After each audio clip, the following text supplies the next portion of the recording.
Real estate lead generation strategies. There are only 3 that you really need to know. And strategies entails a lot of things that could go into each individual one. So if you have more questions, drop those down in the comments and I'll do my best to get a video out around those specific questions. In the meantime though, I'm gonna cover these 3 strategies which I think every agent needs to be using. Real quick though, let's talk about the difference between prospecting and marketing. So the big difference here is prospecting is typically something that is an activity you are doing every single day.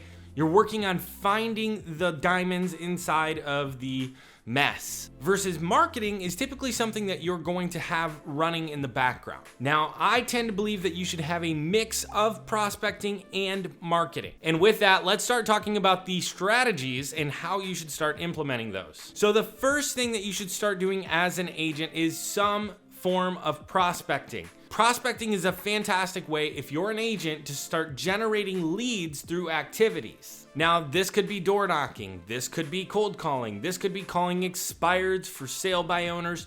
The point is that it's an activity that you can do every single day to generate more business. Every successful agent that I have ever spoken with has had some sort of a prospecting activity. Okay, so you might be thinking the people that are doing 300, 500, 1,000 deals a year, they're not prospecting. However, what I've seen is that prospecting changes throughout your career. So for instance, a newer agent, they may be doing circle prospecting around a neighborhood that they'd like to start working in. They're working on taking market share with a low cost of entry. Whereas an agent who's doing 500 deals a year, running a team, they're probably not doing that circle prospecting. Chances are they're doing some sort of prospecting to find other agents and people and talent to put inside of their organization. You could even be buying so many leads that you spend your morning or your day prospecting your leads. But the point of it is that somehow, some way, you're doing some sort of an activity that is helping to grow your business. So the second strategy that all agents need to be implementing is some sort of a referral system.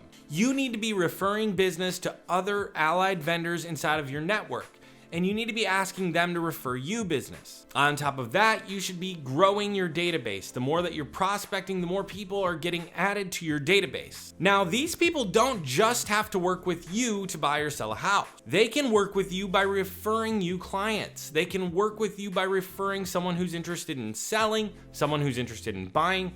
They can work on referring you referrals, meaning that they know somebody who's moving from another state. They refer them to you to help them find an agent. But the point is, if you're growing a business and you're growing your database inside of that business, and all you're focused on is the amount of business that you're gonna get from that person's one transaction, you're really missing what is possible. You want to increase your customer's lifetime value. Now, I'm not saying look at every customer like a paycheck, but if you are working extremely hard every day to generate new business, to grow your database, wouldn't it be great if that database value was increased over time? That's how you do it. You generate referrals from the people inside of your database. If you're constantly referring lenders or roofers or inspectors to your clients, wouldn't it make sense that they're referring business back to you as well? Now, again, I'm not saying work with people just because they're willing to refer you, but there are enough people in the business that you can find somebody who's great at what they do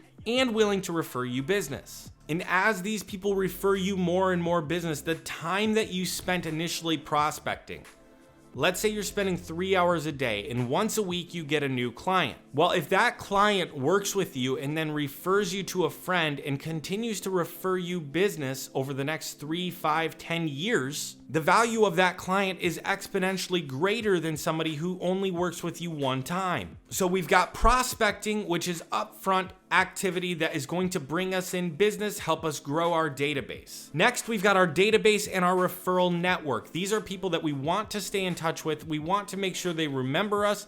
We want to make sure they have a great experience and that they refer us business. And now this last one, before we dive into that, if you're not currently subscribed to the channel, please do me a huge favor.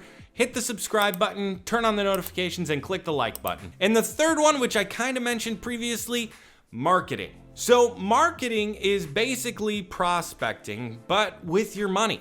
Instead of spending your time every day focused on growing your business, focused on growing your database, you can also spend money every day that will work on growing your business and growing your database. Now, this is an investment into your business, and it can range from a small one to a massive one.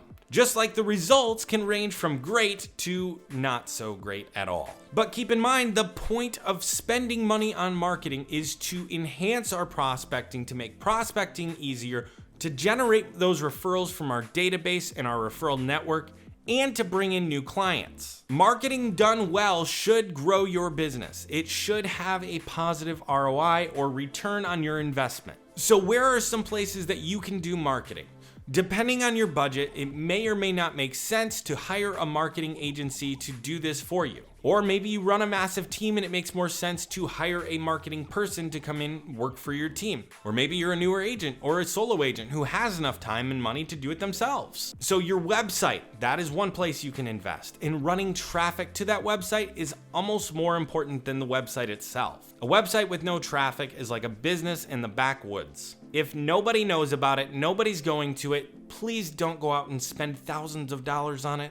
There are plenty of companies out there where you can get a website done for less than a couple $100s. And again, if you're not running a ton of traffic to this thing, it doesn't have to be perfect. What you're gonna wanna focus on if you're going the website route is making sure that you're getting traffic from somewhere and that it's converting into clients or leads that can be turned into clients. Another opportunity for you is Facebook and Instagram. You can run Facebook ads and Instagram ads relatively easy. I've got another video right above here you can check out how to do that, and it won't take you very long. Or maybe you want to do mailers, maybe you want to do flyers, maybe you want to take a magazine article out in a specific magazine in your town and put an ad in there. Again, I'm not going to recommend you go print on this one, but marketing wise, you've got the internet, you've got radio, you've got TV, you've got so many different things that you could be doing.